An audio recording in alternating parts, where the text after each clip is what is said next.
When we were much younger, the devil sent some uncles. Some uncles are agents of darkness. To tell us how that there are spirits in darkness. So the moment they take light in a room, you are paralyzed. You are anywhere you are looking, it's like a creature is standing like this. And they mentored us to live in fear until fear became our programming. Meanwhile, we were living in a country where they take light more than they have light. So sometimes 7 days they beam light for 5 minutes, for 10 minutes. And I'm not talking about Abuja. I'm talking about the villages where they ration light. Maybe light will come to your area for 2 hours in 14 days. That means we were used to living in darkness. So in the evening, you'll see us cleave to somebody. Not because we want to keep fellowship. It's fear. You can't be alone. And fear became our operating system. Even when we grow up, fear followed us, tormenting us. Steps we needed to take in life, we couldn't take. Decisions we needed to make, we couldn't make. Because our system had been reprogrammed to live by fear. Imagine if they told us when we were 2 that we could cast out demons. Imagine if they told us when we were 5 that spirits obey when we keep commandments. Imagine what our lives would have turned out to at a very early age. But we heard the wrong things. Because the same way faith cometh by hearing, fear also comes by hearing. If you want to be a faith giant, the first thing you need to do is to create a very strong padlock on the gate of the eye and the gate of the ear. Whether you like it or not, you become what you see and hear. There is nothing you can do about it.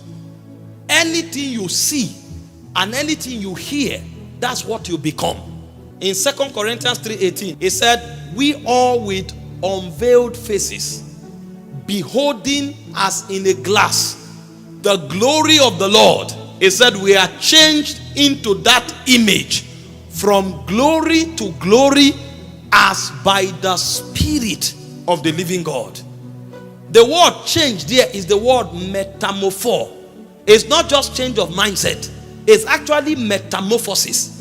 The way an egg of a butterfly changes to a winged creature. That's what will happen to you. When you see and hear things, after a while, what you will become will not resemble what you were before you started seeing and hearing. Because sight and sound has the power to engender metamorphosis. And this is why if you want to be strong in faith, you must master in conditioning the things that you see and the things that you hear. In Romans 10:17, it said, faith cometh by hearing.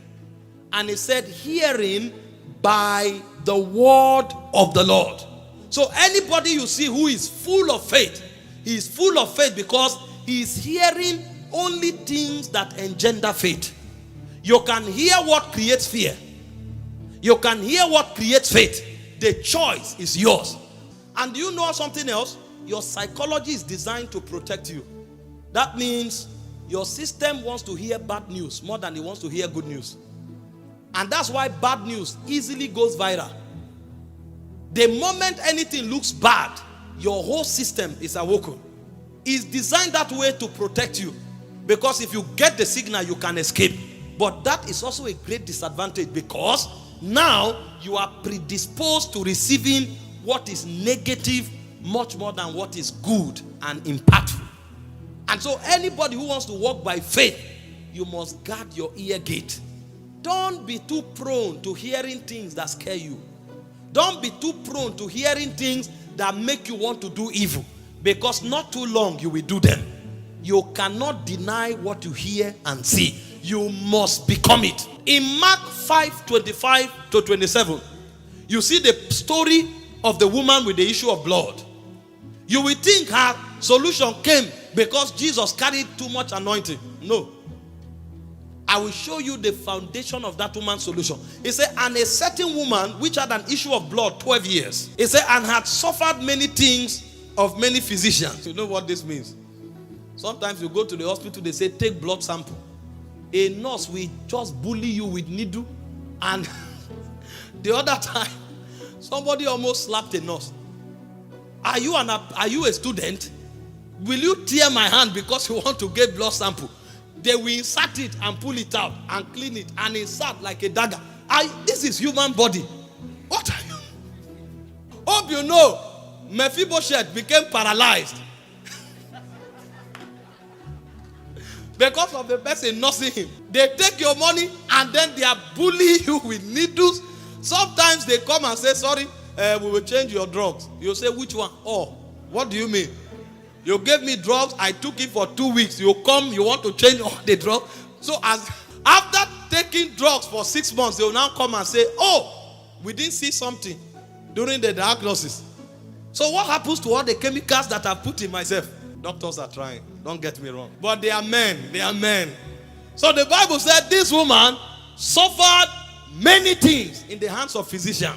And the Bible also said, and had spent all that she had, and was nothing bettered, but rather grew worse. If a demon is involved, there's nothing a doctor can do about it.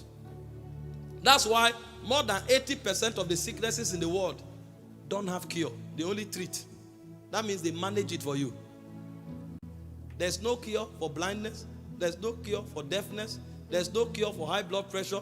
There's no cure for diabetes. There's no cure for hepatitis. There's no cure for schizophrenia. There's no cure for cancer. Meanwhile, all your faith is in a doctor. Congratulations. But, verse 27, here comes the good news. When she had heard of Jesus, this is where her answer came from. The reason that woman was able to conceive that if she touched the hem of his garment was because of what she heard. If she didn't hear enough, she would have said Jesus must lay hands on her. If she didn't hear enough, she would have said Jesus must come to her house. But based on what she heard, if this thing you are saying is true, I don't need this man to even know I'm around. So you can carry your faith to any level based on what you hear. The woman heard something about Jesus and she said, no, if these things are true, then it will be a waste of time and effort for him to see me. He doesn't need to see me. And she came from the back, touched the hem of his garment. And when you hear and faith wakes up, God knows. And the power of God located her. So your own faith too can be jacked up. The question is, what are you hearing? So the reason you think that Jesus must appear in your house is because of what you have heard. If you hear enough about Jesus, his love, his faithfulness, and his power, you will be shocked that you will become a faith giant. You are not weak in faith. You have not just heard the right things. If you hear enough, anything can be possible to you. This message is available on all digital platforms. Kindly visit our website at www.encounterjesusministriesinternational.org for more information.